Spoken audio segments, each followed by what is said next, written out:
Welcome to Have a Life Teaching, the podcast designed for educators who are dedicated to enhancing their teaching practice and creating a positive impact on their students' lives. In each episode, we'll dive deep into the world of education, exploring a wide range of topics related to curriculum, instruction, and assessment in K-12 schools.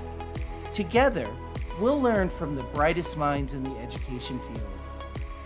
So if you're a passionate educator who's ready to take your teaching practice to the next level, join us as we explore the exciting world of education. My name is John Shimbari, signing in and saying, let's have a life teaching. Hello, everyone. Welcome to another episode of the Have a Life Teaching podcast. It seems that things get added to the plate, but nothing gets taken off. We want students to have voice and choice. We want standards-based instruction. We want personalization. We want our students to have differentiated instruction so they can meet the learning targets based on standards. And not that any of these are bad things. They're all very important to student learning. But of course, the challenge is, how do we teach students what is essential in learning when there's so much that could be considered essential? For this reason, I'm really excited to have on an educator whose work I've used as a teacher, and that is Larry Ainsworth. As many of my listeners might know, Larry is the guru when it comes to unwrapping standards and turning them into effective learning targets. So we're definitely going to talk about how to create learning targets from standards, what is at the crux of all learning, and then how should schools go about deciding which power standards they should be focusing on, and then developing the learning targets from that. So Larry, what I always like to ask all of my guests is, how did their thing, quote unquote, become their thing? So why did you, and all the things you could focus on in education, why did you focus on standards-based instruction and helping other educators understand what that is? Yeah, that's a great question. I've been around a long time in education. I taught elementary and secondary students for 24 years as a classroom teacher. In 1999, I exchanged my kids as students for adults, and I've been going ever since, presenting in-person virtual workshops to leaders and educators all over. It all started with power standards. The idea was I had this opportunity to join Dr. Douglas Reeves back in 1999. Many of you may know his name. He's a wonderful researcher, educational writer, and so on. Doug had talked about power standards, and he was teaching me how to give these workshops. I realized the need because everybody was all over the map with too many standards. The very respected educational thought leaders at the time, Robert Marzano, besides Doug Reeves, one thing that really stuck and got me really intrigued about the subject was he said that the sheer number of standards is the biggest impediment to implementing standards. This was 2001, 19 years before COVID hit, but 9 years before the Common Core hit. And so one of the things that he said that with all these standards, we would need to change schooling from K-12 to K-22. I always Yeah. remembered that. I was privileged to work with Doug Reeves for 13 years from 1999, and he introduced me to power standards. He gave the process to me because I was teaching workshops on power standards all over the US and in Canada. In 2003, I wrote the book Power Standards, and in 2023, I updated as the 20th anniversary edition. I saw right away that the standards really were the foundation for all curriculum design, all assessment work. And so when I later wrote a book called Rigorous Curriculum Design, that book became the foundation for educators, especially during the years of the Common Core, of designing their own units of study. But it all started with the foundation of, we got to look at all these standards because they're so rigorous. One of the things I always had to point out was prioritization, not elimination. And this was a big deal because a lot of people thought initially when they heard about power standards, which I rebranded to priority standards, because people thought that you only have to teach the power ones. That was precipitated by the Common Core when all of those standards were very important. And that was one of probably the biggest myths, John, that I had to deal with all the time. People thought, oh, let's just get the ones that are really important. Don't worry about the others. And you absolutely could not do that. So that became the foundation of the work that I've continued to this day. It is really a timeless essential. It's proven the test of time. It's probably the most popular workshop I get asked to teach. I became familiar with your work on unwrapping standards, Right. taking a standard and turning it into a learning target. So, before we talk about priority standards, what those are, what those should be, we have veteran educators and we have brand new educators. So, I'm being a little presumptuous in assuming that everyone even understands what a standard is and how that relates to learning targets. And again, I don't mean to insult your work, but can you take us through what is the standard and why do we have to, first of all, whether a priority standard or a supporting standard, what are they and why is it important to unwrap them into learning targets? Absolutely. Because they all fit together, John. You are right on the money. The same year I wrote Power Standards, I also wrote the book Unwrapping the Standards. And the idea was because people would say, Larry, we got these. Now, what do we do with them? I said, well, now you got to unwrap them for the gift of clarity. When people would look at their essential standards, now what do I call them? Priority standards, power standards. The idea is now that you know these are the ones you've really got to give deep focus to in your instruction and assessment practices. What do you do with them? First, you've got to make sure you understand what that power priority essential standard means. The process I developed that I talk about as far as unwrapping. Identify the concepts, what the kids have to know, and the skills, the verbs, what they've got to be able to do with what they know to show that they know it. And because once you've got that standard unwrapped, the next thing you've got to do is identify the levels of complexity, thinking skill complexity, rigor. Why? Because then you're going to make sure that you're teaching and assessing to the levels of rigor identified. And if not, your assessments might be fine. Kids could answer really well to any assessment questions, but they might not be at the same level of rigor. So then you make the false assumption, oh, the kids met the standard, but no, they really didn't because they didn't meet it at the intended inherent level of rigor. He was bringing the concept of learning intentions and success criteria. In the US, I found that teachers referred to learning intentions as learning targets. They said if unwrapping is going to give you the clarity, then learning targets are the student versions of those unwrapped essential standards.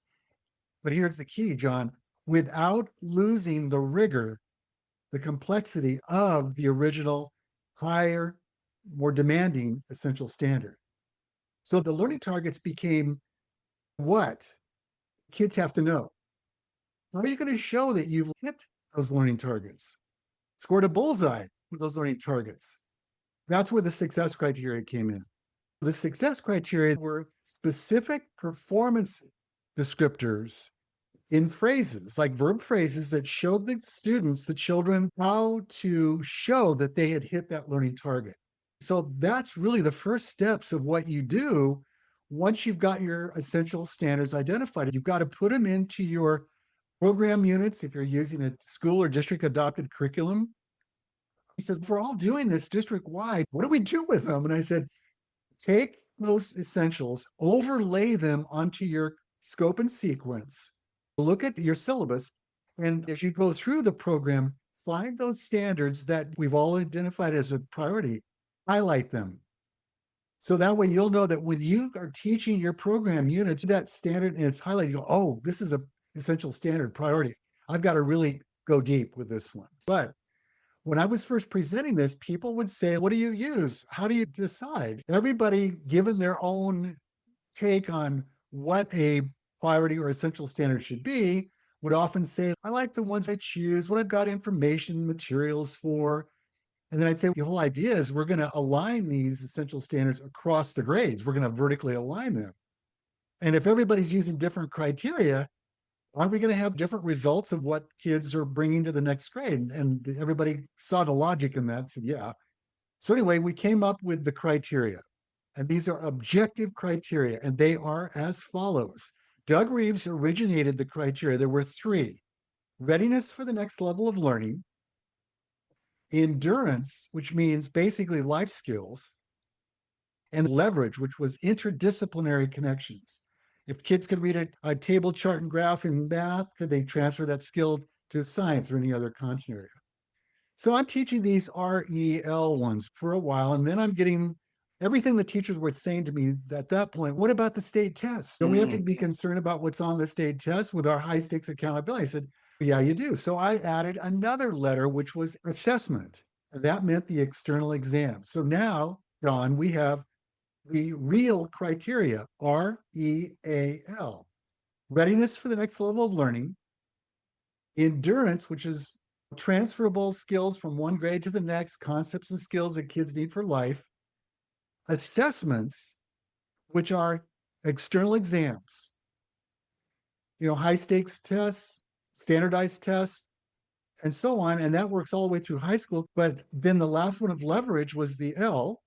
And everybody has been using the REAL acronym to remind themselves this is an objective set of criteria that if a standard can meet all four of those criteria, it's an essential / clarity / power standard. So now that we've discussed what standards are, how to unwrap them into specific learning targets or intentions, I'm glad you talked about success criteria because students need to know exactly what it is that they need to show to prove that they've met that. And in terms of this real framework, what like that's still a lot of standards, right? So what would you recommend a school deciding, even within the real standards, which ones to focus on? Is that based on their data results and their assessment results?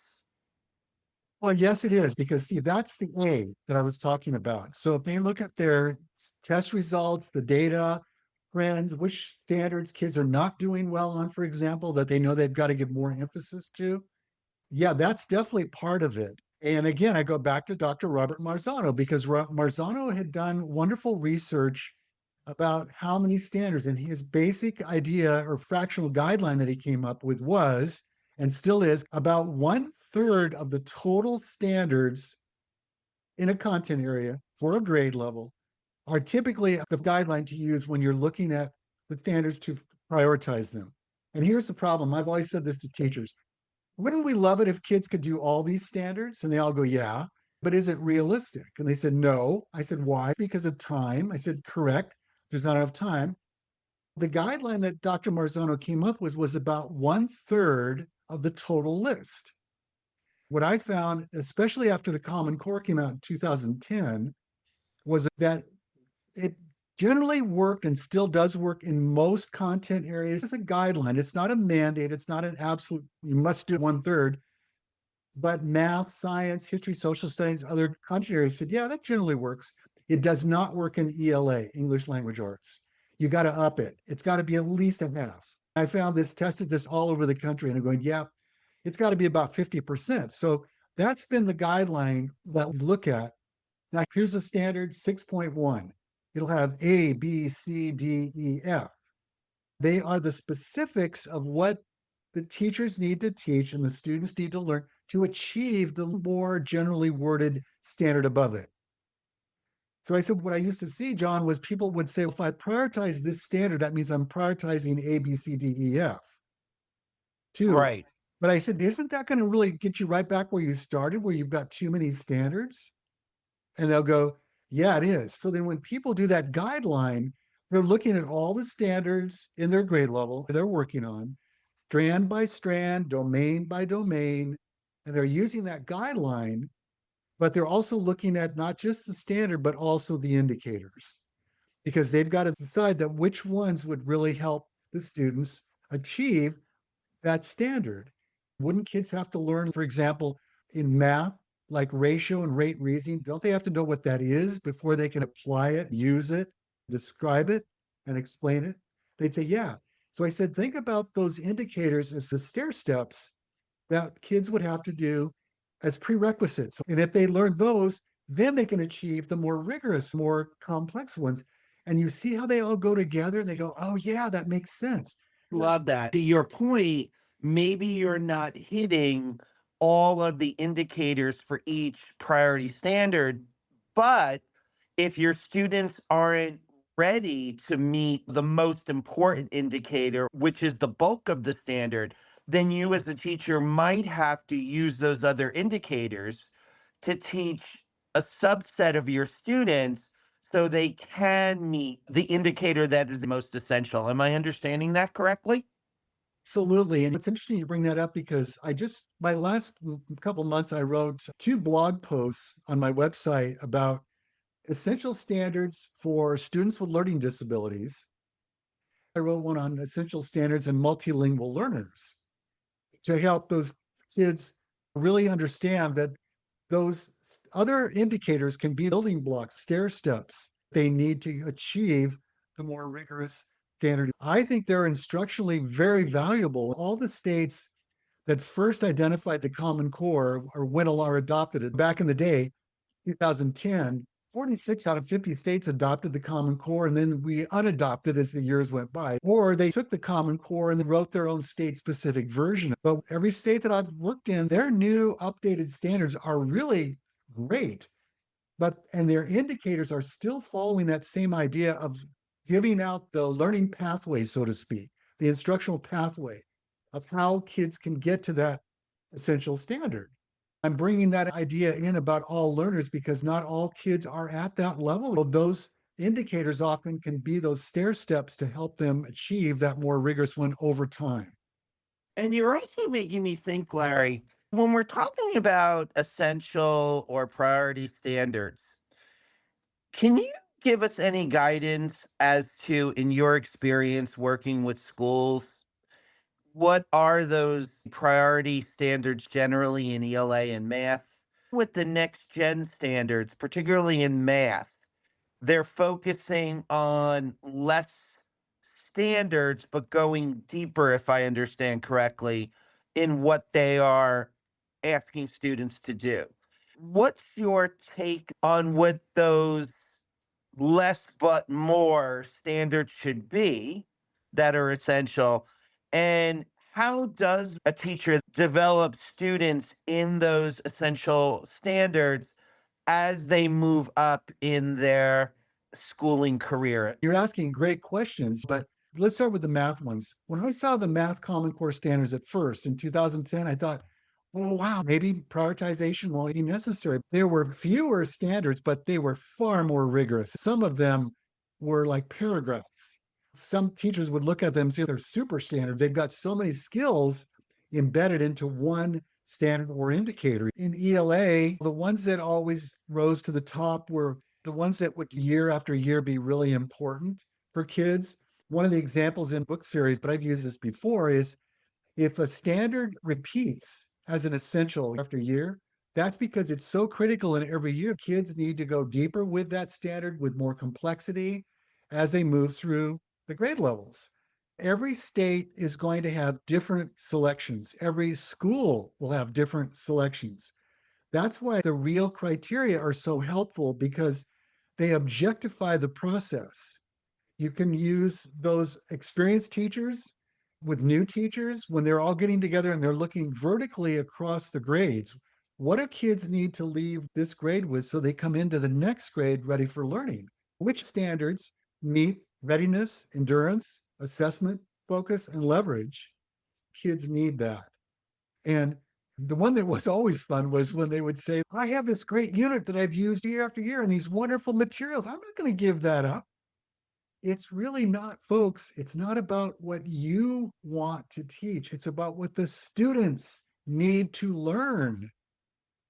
This school, part of this district, they got their teachers together and they prioritized and they picked these. But another school in the district might have gotten together their teachers in division and they prioritized those. So I said, that's great. You can do that. Let's then bring them together and have the conversation vertically. All right, which ones would set kids up for success at the next grade level.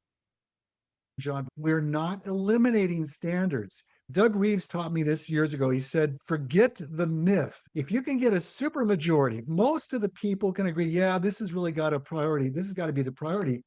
That's a group consensus that we're going for, a supermajority, so to speak. The other standards are important too. If your particular students need more work on this, you should have the latitude and the flexibility to make that your essential standard.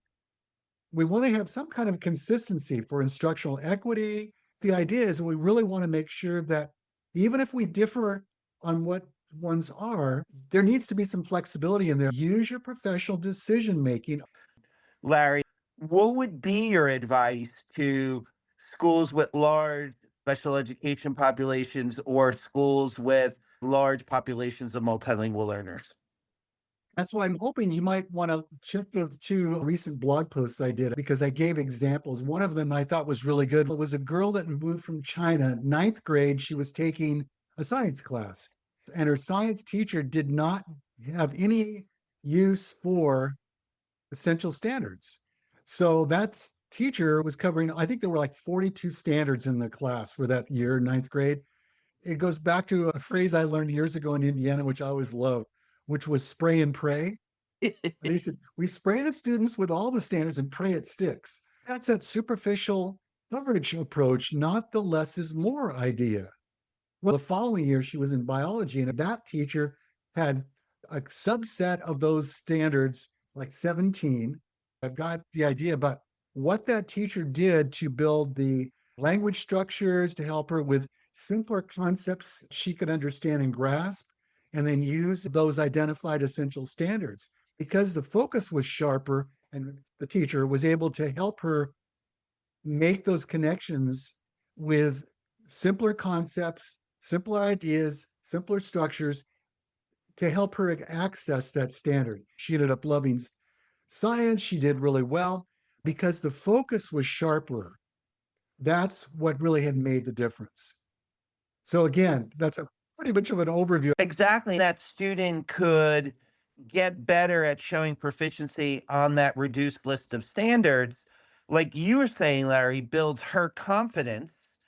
And with having more confidence and having met those priority standards, she's ready to learn those supporting standards. Would you say similarly for students who are below proficiency or special needs? Yeah. Are there any Mm. specific essential Right. priority standards we Right. should focus on for those students? In science, students use a labeled diagram of a water cycle to illustrate and explain each stage, evaporation, condensation, so on. Scaffolding questions, sentence frames, strategic grouping with peers, vocabulary support. You see what I mean? If the standards were more focused as a subset, then those could be the supports used with those students to help them access those standards. Oh, that's very clear. And the other thing as you're talking, Larry, that is resonating with me, we're talking about these essential priority standards being what the students need, but it also gives teachers an out and helps them not to feel overwhelmed if they don't meet all the standards in a given year. Exactly. The idea is it has to have both a strategic approach in terms of meeting grade level standards, but also meeting the student where that student is.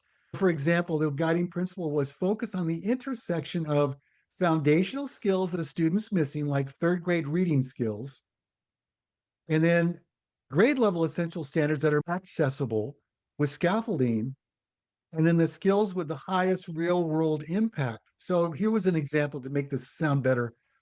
The seventh grader reading at a third grade level.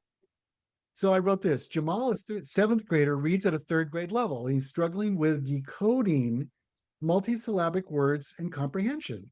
It's called the strategic split. Here was the example of the third grade essential standards. Decode multisyllabic words using knowledge of syllable types and patterns.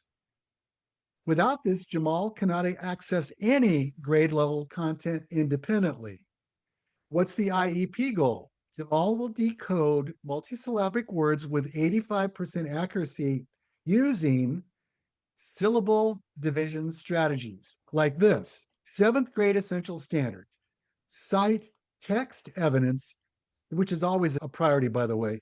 Now, the modified approach, you third grade level text with seventh grade thinking skills. The IEP goal reads this way: when reading adapted grade level content, Jamal will identify and cite two pieces of text evidence to support his answer with 80% accuracy. Take the kid where he's at and spend his time making sure he gets solid, but then make sure you're not just dumbing down or watering down the expectation. That makes sense to me. And that's getting, I believe, Larry, to the concept of having low complexity readers with high student interest. Yes, absolutely. Notice I was talking about third grade and seventh grade. That's a pretty big spread. Right. So here's the other thing that I didn't mention. I call them the bridging standards. Look in fourth grade, fifth grade, sixth grade. What would the essential standards look like in that same standard, right? That goes from 3, 4, 5, 6, 7, but it's built with complexity. What would that look like? And then see if you can start weaving that in so the kids have that structure of a ladder. Okay, now let's go to here's what's in fourth grade, here's what's in fifth grade, here's what's in sixth grade. This has to happen over a course of a school year, but it's better than just dumbing down or watering down things to what we think that the student is not capable of doing and never helping that student really progress up to and close those student learning gaps. Larry, what are your thoughts on the AI revolution? When I was teaching, I was taught your strategy for unwrapping standards, circling the nouns and underlining the verbs. And now, let's face it, AI can do that. It can give you success criteria to give your students. It could even help give you a third grade version of the text you're using with your students to find text based evidence. So it can do a lot. You're How right. have you used AI in your work around priority and essential standards? What do you like about it and what do you not like about it? What should we as educators be looking at if we are going to be using AI to help define these standards? AI is here to stay, whether people like it or not. The example I've always thought made sense, and it's pretty simple, was remember when calculators came around? I used to tell my students, show me you understand conceptually what this process is. Show me you can do this work on your own procedurally. And then you can use the calculator to expedite that process. The idea is, I think the problem with AI is that people are not necessarily understanding the why of the concept or the skill they're trying to achieve. They're just plugging it in like, give me an unwrapped standard here, but they don't really know the power of it.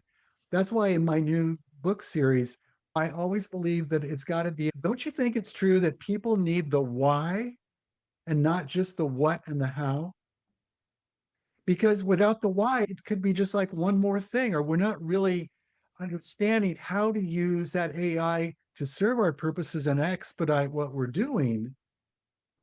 And that's different. That's just jumping the whole understanding and the learning step to get to, let's get it done and get it fast. What's this about? I had somebody tell me recently, a respected consultant, he said, when I'm going into classrooms today, I'm seeing that they have student learning targets and success criteria posted. Well, kneel down a bit and ask the students, what are those? And you know what? He said the students will go, I don't know. So it's like that idea with priority. If you understand why the need for prioritizing standards, how to prioritize standards, why the need for unwrapping standards, how to unwrap standards with rigor.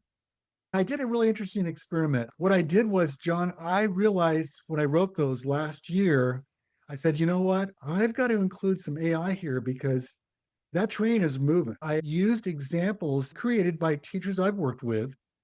Then I said, let's see what AI might come up with for the same standard, the same grade level. For example, an assessment question with distractors. And it was really cool. I had the teacher version first, and then the AI version. And then we looked at how closely, and there was a pretty good match. It's a tool that, if you know what you're doing, can be very helpful. I also just created my first online course on essential standards, traditional professional development. When you do essential standards, you've got all the district teachers there, or you've got K-5, or you've got 612, and so on. I wrote this online course. They're short, quick lessons, but I build it first with the why. Why prioritize? How do you prioritize? If you can't get together with colleagues to collaborate and make those decisions together, does that mean you just can't have them or use them? So I gave guidelines for how AI could be used to give you information of what other districts, even in your state, prioritize. But first, you've got to know the why, the what, the how, and then use that as a tool if you don't have the benefit of collaboration. And you're preaching the choir, as they say, Larry. If anything, that should prove to teachers who are afraid of AI that teachers aren't going anywhere, at least not yet, because AI is a tool, but you still need the knowledge, the expertise, the rationale behind why you're using the AI. So, to your point, the more you understand the why, the better the prompts will be that you're asking the AI to get. You're not going away from the process. You're just shifting how you're allocating your time in that process as an educator. It makes perfect sense. And that's why I couldn't agree with you more. I'm looking at it now as a companion. Yeah. It's a colleague, it's a partner. But it's like that partner, like you said, the prompts that you put in, you got to know what you're asking for. And that's why they're always AI, whether it's Chat GPT or Claude, they'll give that disclaimer. This is information. Take this with consideration. You have to know what you're doing, just like the kid with the calculator. You can't just push numbers to get an answer. You might get the right answer, but when the teacher's already explained how you did that, I don't know. So Yeah. I hope that we can educate as part of it, because AI is here to stay, whether people like it or not. And I don't think anybody should defer learning for themselves or for their students to just say, look it up, figure it out, get the answer. But if they have the understanding, then I think that really can be a tool to expedite. I agree. Now, Larry, where in your work would you say there are great exemplars of schools or districts that have really taken the concept of priority or essential standards, embraced that concept, and have seen significant improvements in student learning? That's a really great question. That's one that I've been asked many times. People have the charts, they do gallery walks, they look at grade by grade. BOCES in New York, they were contacting me for webinars on how to actually do that work. Then they would turnkey that information and work with the district, share the districts. West Hartford, Connecticut, I did a lot of work with priority standards. I taught the priority standards process to the Connecticut Department of Education. So all the districts, people were there. It became something that was used statewide. West Haven, Connecticut was one of the great champions of the process. Bristol, Connecticut, the same thing. Wayne Township, Indiana. So many districts have used that process. Illinois, as an example, during 2020 and 21, they gathered educators from all over Illinois and they prioritized all the content areas with reps from all over the state. And then they published that on the Illinois Department of Education website. But here's what I've always appreciated. They said, this is only a suggestion for you. You can use these, or you can use the process that we've shown you how to do it and make this a local decision. It's not a mandate, it's merely a guide. And I think that's probably happened in many states where different districts would prioritize it. One story that comes to mind, I was working with a group and they knew that Illinois, as a statewide body, had prioritized all their standards.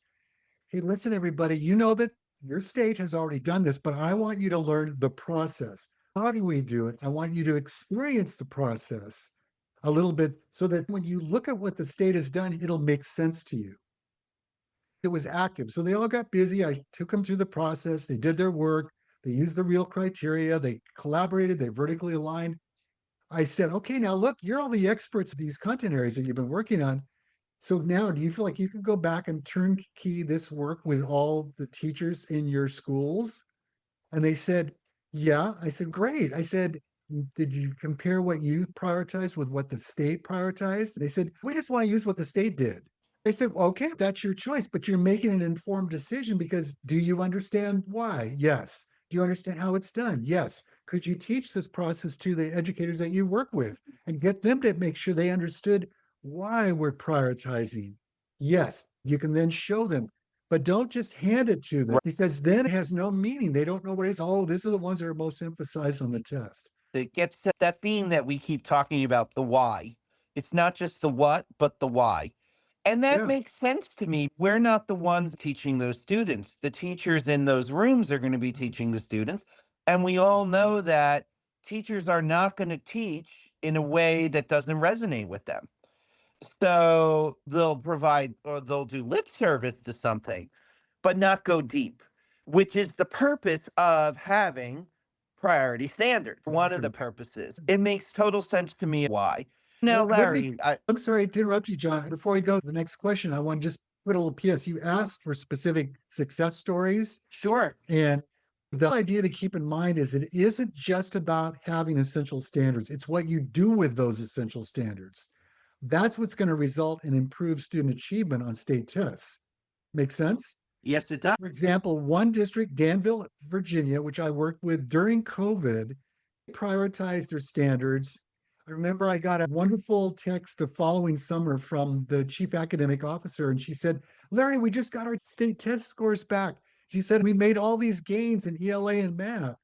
It's really key to have leadership driving the initiative, whether it's school leadership, district leadership, or both. They've got to make sure people understand this is important for us to do. When they stay with it year after year and they do these other timeless essentials that you were mentioning, unwrapping targets, success criteria, learning progressions, quick checks, that's when they start to see dramatic gains in their student test scores. You just highlighted, Larry, the importance of ongoing assessment and leadership being at the forefront of that and walking their staff through that because determining what the priority standards are is only the first step. And we got Absolutely. to look at the student work to see if they're meeting those standards. And if Absolutely. leadership is not involved, teachers are going to think, to your point, Larry, this is the flavor of the month and it's not going to really matter. How do we ensure that our students are meeting these priority standards? Because that's probably what Danville did to get the results that they got. And when you've got your essential standards and you do the unwrapping and the rigor and the targets and the success criteria and so on, the next step is backwards planning. Create the end of unit assessment. And then you know what the goal is. It's almost like the bookends, the standards and the assessment. But then when teachers know that up front, they can plan the learning progressions, which are the day-to-day building blocks of instruction.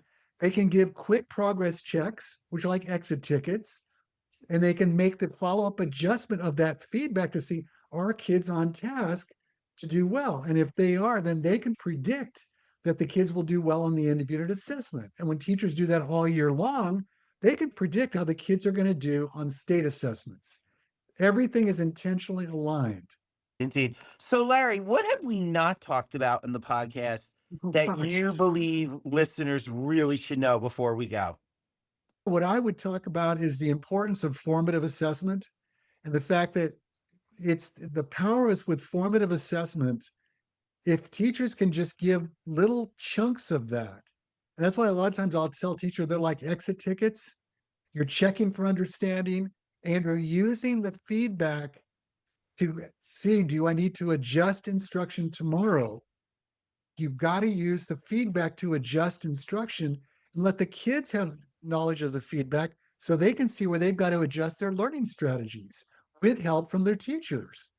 So I think if we can start working on that, all of the research of Hattie and Jim Popham and all these people that focus their careers on assessment have said the formative assessment is really the magic. If you want to see improved student learning, focus on quality, formative assessments, use the data to inform, adjust instruction, and keep checking. And then you're going to have assessment evidence that the students have met the standards and that they've done well on those more high stakes assessments.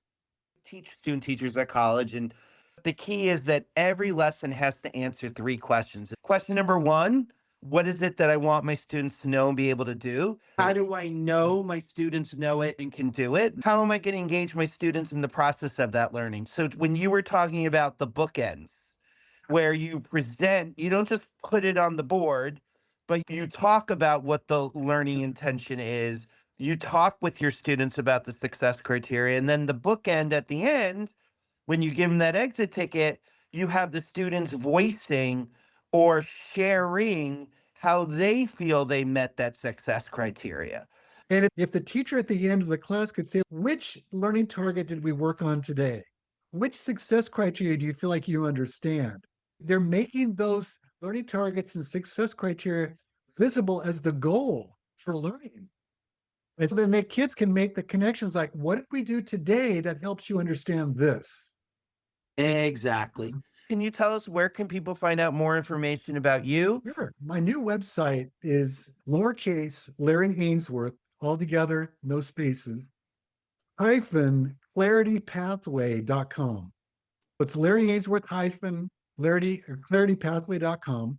And on that homepage, there's a place people can sign up for the free newsletter where I'm presenting all this information as I move through the system of the integrated teaching learning system. And also, it's got an announcement with a little video of me talking about my new online essential standards course. They were really designed to be short, where people could do it on their own pace, time. No one's going to grade their work. They're there to learn the why, the what, the how to do the essential standards. My next course is going to be published and ready to go, hopefully by the 1st of January, but it's going to be learning targets and success criteria. So I'm also going to have a little online class about that. It's self-paced. People can go at their own rate. Larry, thank you so much for your time. Like I said, big fan of your work. I've used it as a teacher. I use it with others I coach. So thank you for coming on the show. It was an honor. You had great questions. I hope I did justice for your listeners. Thank you, Larry. Thank you for listening today. I hope you got some great tips that you can bring back into your teaching. Remember, have a life teaching without sacrificing your own. Also, don't forget to subscribe and be well.